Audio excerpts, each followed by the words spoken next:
Junkyard Batman. Chapter 5. Uncle Lucius delivers a fresh pot of coffee and takes his seat at the breakfast spool table. The Batmobile has white streaks of paint on the front. What did you hit? He glares. I buy myself a few seconds shoveling eggs into my mouth. Did you hit a police car? He asks pointedly. Al's eyes twinkle with amusement. No, I say, grasping my coffee, stirring in my sugar. I don't take cream in my coffee because I'm a man, but I also like sugar because I don't hate myself. Not a car? Confirming Uncle Lou's suspicions, he reels in his chair. A what then? A van? An SUV? I nod, taking a cautious sip. A voice fires from across the yard.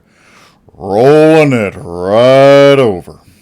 It is Sheriff Gordon, strolling up. I nervously eye the revolver on his hip. My coffee will serve as a splashing weapon if he reaches for it. But his gait is too relaxed as he approaches. Al is stiff as a board, and Uncle Lucius is already beginning to sweat. Tromping up, Gordon helps himself to the coffee pot. Looking about for a mug, he quizzically raises an eyebrow.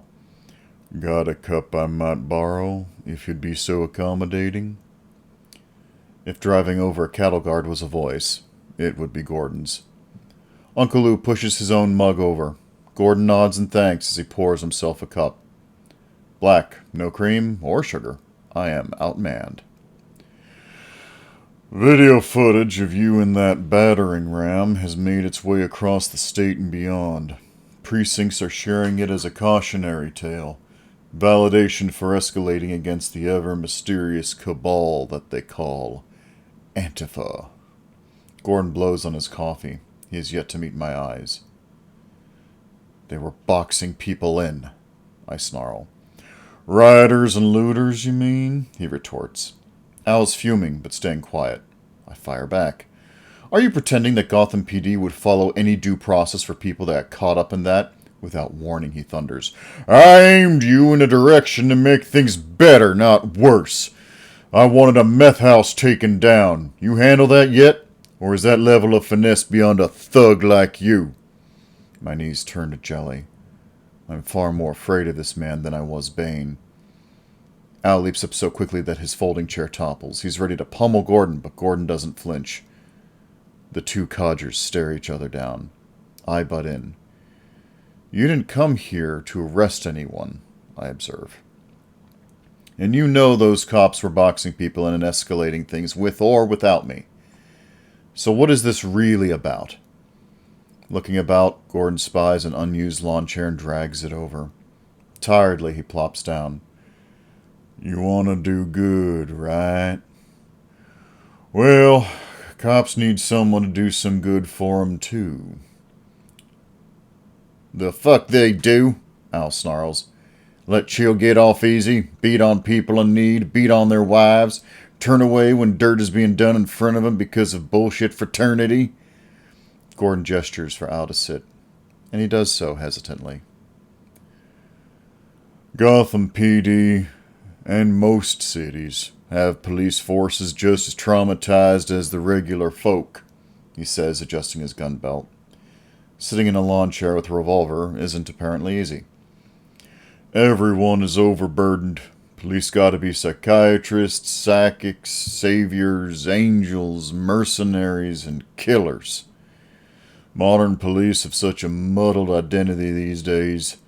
A sheriff like me has it easy. I got a township and people I answer to every election. They were occupying Gotham, not serving and protecting it, I say.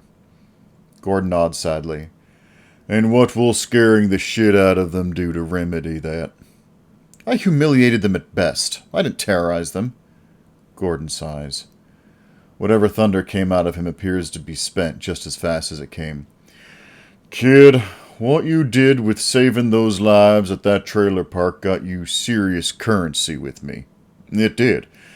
Joker has surprisingly good lawyers, and I can't get a hold on him. You are a blunt instrument that I feel can be of use. But don't sway too far. You stick to hammering nails. You start hammering screws, and you'll attract my ire. I will hammer flat what needs hammering. That provokes a second sigh out of Gordon, but with more introspection. He's thinking, his critical eyes finally locking onto mine. Then when it comes to things like police and whatnot, talk to me. I know these people. I can steer you better. He digs in his shirt pocket and pulls out an old hospital pager, the kind doctors wore in the 80s. Write down the number on the back of this. Page me when you need me. We can chat. I'm mildly surprised. I was expecting the reverse for a moment. I was expecting that he'd give the pager to me and have me come to him. But this guy respects my boundaries. He calls me a blunt instrument, and yet he doesn't want to wield me like one. I borrow Uncle Lou's fancy pen from his pocket and scratch the pager number down on a napkin. I've been monitoring vending machines around Gotham. They move meth in repurposed pill capsules sealed in potato chip bags, easier to transport and sell. I'm just waiting to get footage of one of these drop-offs, I report. The right thing was, well, it just came up. Gordon nods.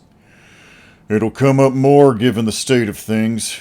Some guy online calling himself Riddler is organizing events, encouraging both neo-Nazis and white crazies to bring guns to protests in one forum while organizing the protesters among idealists and soccer moms on the other.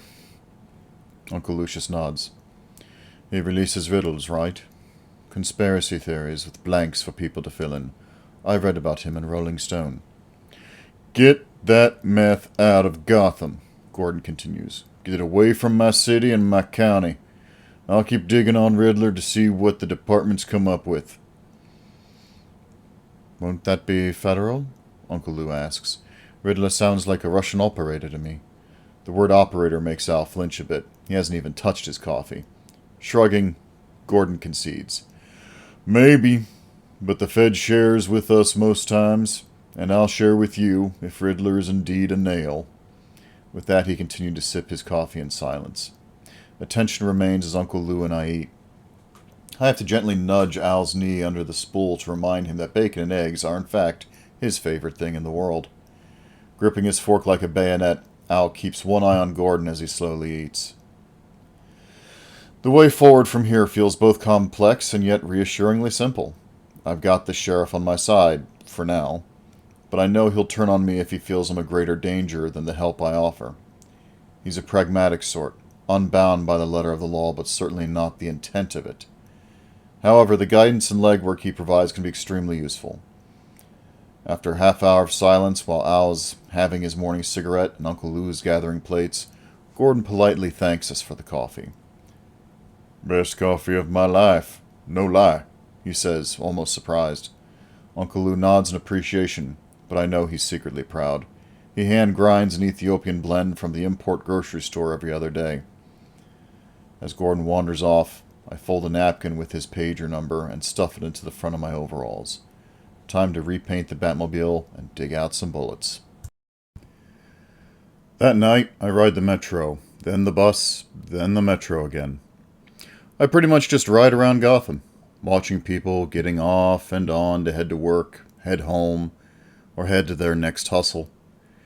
Everyone's nose in their phones, ears stuffed with headphones, or reading a book. It's nice to be carted around and gather your thoughts for a bit. My first stop is the hidden camera. Sitting on a nearby curb, I speed through the footage on it, and at some point, 2 days ago, a semi was blocking the view of the vending machine when it got filled. A smaller truck behind it, perhaps? Maybe someone on foot with a pull cart? God damn it. I placed the camera back as I found it hidden away, deleted the footage to make room. I hope for better luck next week. But I'm not done barking up this particular meth tree tonight. Hopping the metro again, I head to the bad part of Gotham, to where I walked out of Bane's hideout. I'm nervous. They know my face, so they could shoot me on sight if I knock, so I decide to be polite. Arriving at the apartment block Bane and his gang resided in, I park myself on a vacant bench out front. Kicking back, I bust out a library book of Uncle Lou's recommendation and read for a bit. It's a book called The Ugly American. Seriously, look it up and read it. What Uncle Lou is trying to tell me is obviously this. Understand the people you are trying to save. Am I trying to save Bane? Am I directly threatening the money for his operation, an operation that he feels passionate about? The guy is a luchador, after all, a hero of the people. And here I am making his life complicated by demanding he not do what he feels forced to do. So I've got to offer an alternative. Another means of revenue. If he doesn't need meth, he can give up some information to me. I ponder. I can't think of anything. I'm poor as hell, eating off a spool for meals. Shit, I don't even have a phone from this decade. All of my footwear but my bat boots are Salvation Army purchases. What do I possibly have to offer? As if to return my polite and patient gesture, Bane comes walking out of the apartment complex service exit. He's coming right at me, wearing a red windbreaker since the weather is tickling at fall today. Seriously, full luchador mask in the open. He's in full garb. He clearly owns these apartment blocks and has zero fear. "Amigo," he says with that panty-melting voice of his. I scoot over on the bench to make room for him. He nods and sits. It is his bench, after all. "You come here again, I hope, for a friendly rematch?" I shiver at the thought. No. I'm not pushing my luck. I was just thinking about how I could get you to give up your meth contacts in a way that would serve us both. His steely eyes examine me through his mask. "Not the world's greatest detective, then, eh?" "I'm working on it. Being a detective requires patience, luck, and a lot of resources. And I've only got one of those things." He's working out which of the three it is I have. "How about a deal?" I offer. "In exchange, you steer me toward your meth supplier for whatever it is you want. That is fair?" God, please don't ask for a cage match in front of everyone in these apartments. Standing up, he begins to pace in front of me. He is bigger in the open air. I eye his knee that he favors, knowing that is the first place I'm hitting him if things go bad.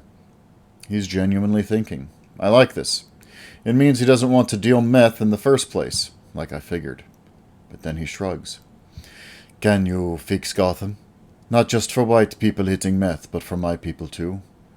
"I'm trying, man." He shakes his head. "What will you do for my people? College students hunted by ICE, kids abandoned because their parents are deported, kids who give up the gang life to join me and are unable to get clear of their old affiliations. I don't know what I can do about any of that, but," I linger for a moment, emphasizing confidence in my offer that I honestly don't have. "If you do this for me, if you get me info on your meth supplier, I will owe you a favor, a seriously large favor." I expect him to guffaw at my desperate bid. I'm offering him a macaroni portrait in exchange for a Dutch work of art. But he hasn't scoffed. Yet. "Favors are good between luchadors." That's right. He's always in the ring. He likes the story of this, the narrative. "The shit that went down last night, all over Gotham," I say. His attention returns to me. "I'm the Batman. You've seen. That was me in the Batmobile, not far from here." Slowly he nods. "I had heard a military truck gave the police some trouble. Saw an overturned SUV come morning. Police were all over it. Forensics. They want you badly, amigo." Perhaps I push too far. Maybe he'll back off a deal with me if he fears there will be heat. "Having a man with cojones owing me a favor would be very useful if he is wise enough to keep himself alive." I lived through taking down Joker's operation, you know.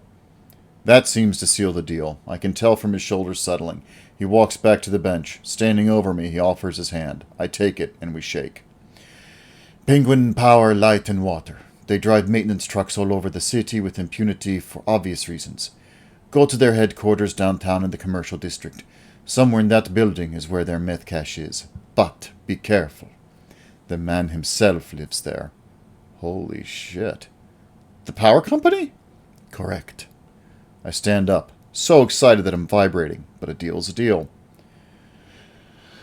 So, for that favor, he's going to need to contact me somehow to call it in. So I tell him, just call Wayne Junkyard, ask for Lucius, tell him you need our special tow truck, and give him a location and time. I'll be there, but... But what? I see his shoulders rise, ready to strike. He's afraid I'm going to renege. But please, don't ask me to do anything wrong, like unethical or cruel. Placing a massive hand across his chest, his posture mocks offense. Do I look unethical or cruel to you? I don't even take the bus home. I go straight to Penguin PLW headquarters.